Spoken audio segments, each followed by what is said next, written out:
தற்போது கிடைத்திருக்கும் முக்கிய செய்தி ஒன்றை பார்க்கலாம். விளாத்திக்குளம் அருகே மாணவி பாலியல் வன்கொடுமை செய்யப்பட்ட விவகாரம் தொடர்பாக 10 பேரிடம் போலீசார் விசாரணை மேற்கொண்டு வருகின்றனர். பாலியல் வன்கொடுமை வழக்கு தொடர்பாக போலீசார் 10 பேரிடம் விசாரணை மேற்கொண்டு வரும் நிலையில் குற்றவாளிகளை கைது செய்ய 6 தனிப்படைகளை அமைத்து தேடி வந்த நிலையில் சந்தேகத்தின் அடிப்படையில் 10 பேரிடம் போலீசார் விசாரணை மேற்கொண்டு வருகின்றனர்.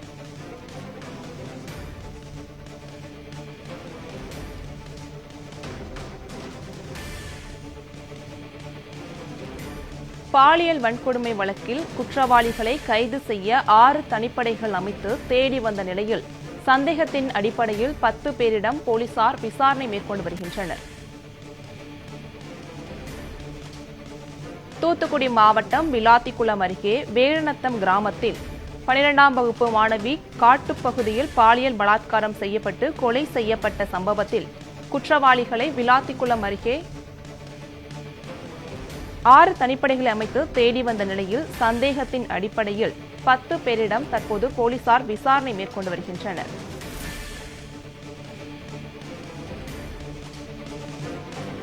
விளாத்திக்குளம் அருகே 12ஆம் வகுப்பு மாணவி பாலியல் பலாத்காரம் செய்யப்பட்டு கொலை செய்யப்பட்ட சம்பவத்தில் சந்தேகத்தின் பேரில் 10 பேரிடம் போலீசார் விசாரணை மேற்கொண்டு வருகின்றனர்.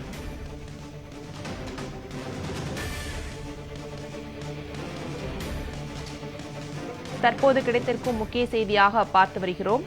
விளாத்திக்குளம் அருகே 12ஆம் வகுப்பு மாணவி பாலியல் பலாத்காரம் செய்யப்பட்டு கொலை செய்யப்பட்ட சம்பவத்தில் சந்தேகத்தின் அடிப்படையில் 6 தனிப்படைகள் அமைத்து தேடி வந்த நிலையில் தற்போது 10 பேரிடம் போலீசார் விசாரணை மேற்கொண்டு வருகின்றனர்.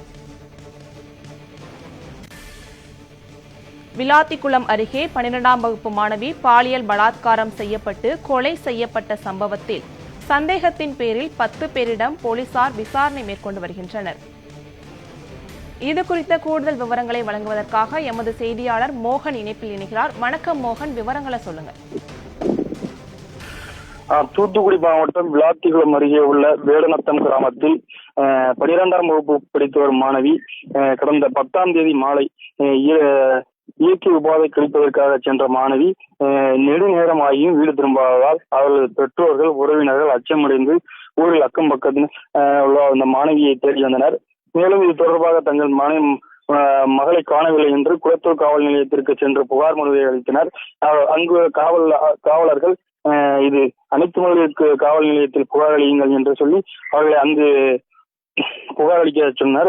உடனடியாக அங்கு சென்ற விளாத்திக்குளம் மகளிர் காவல் நிலையத்திற்கு சென்ற பெற்றோர்கள் அங்கு தங்கள் மகளை காணவில்லை என்று புகார் மனுவை அளித்துவிட்டு அன்று இரவே அவர் மகளையும் தேடினர். நெடுநேரம் கிடைக்கவில்லை என்று மறுநாள் காலை அக்கம் பக்கத்தினர்கள் அவர் ஊர் கிராமத்தை சேர்ந்தவர்கள் எல்லாம் அந்த மாணவியை தேடிக்கொண்டிருக்கும் போது காட்டுப்பகுதியில் அவர் மர்மமான முறையில் கொலை செய்யப்பட்டு சரளமாக கிடப்பது தெரிய வந்தது. இதனை கொண்டு அதைச் சேர்ந்த பெற்றோர்கள் மற்றும் உறவினர்கள் உடனடியாக குளத்தூர் காவல் நிலையத்திற்கு தகவல் தெரிவித்தனர். சம்பவ இடத்திற்கு வந்த போலீசார் அந்த மாணவியின் உடலை மீட்டு உடற்கூறு ஆய்வுக்காக தூத்துக்குடி அரசு மருத்துவக் கல்லூரிக்கு அனுப்பி வைத்தனர். உறவினர்கள் அதிர்ச்சியடைந்த பெற்றோர்கள் மற்றும் உறவினர்கள் கோபமடைந்து நேற்று மாலையிலிருந்து இரவு வரை சாலை மறியல் போராட்டத்தில் ஈடுபட்டனர். சம்பவ இடத்திற்கு வந்த தூத்துக்குடி மாவட்ட காவல் கண்காணிப்பாளர் மதன் போராட்டக்காரர்களிடம் பேச்சுவார்த்தை நடத்தி குற்றவாளியை விரைந்து கைது செய்கிறோம், தற்போது போராட்டத்தை கைவிடுங்கள் என்ற சொல்லியை எடுத்து அவர்கள் தற்போது போராட்டத்தை கைவிட்டனர். மேலும் இந்த எஸ்டி மதன் தலைமையிலான 6 தனிப்படைகள் போலீசார் அமைக்கப்பட்டு தற்போது குற்றவாளிகளை தேடி வரும் நிலையில் அதே பகுதியைச் சேர்ந்தவர்கள் சந்தேகத்தின் அடிப்படையில் 10 பேரிடம் விசாரணை நடத்தி வருகின்றனர் போலீசார். விவரங்களை வழங்கியமைக்கு நன்றி மோகன்.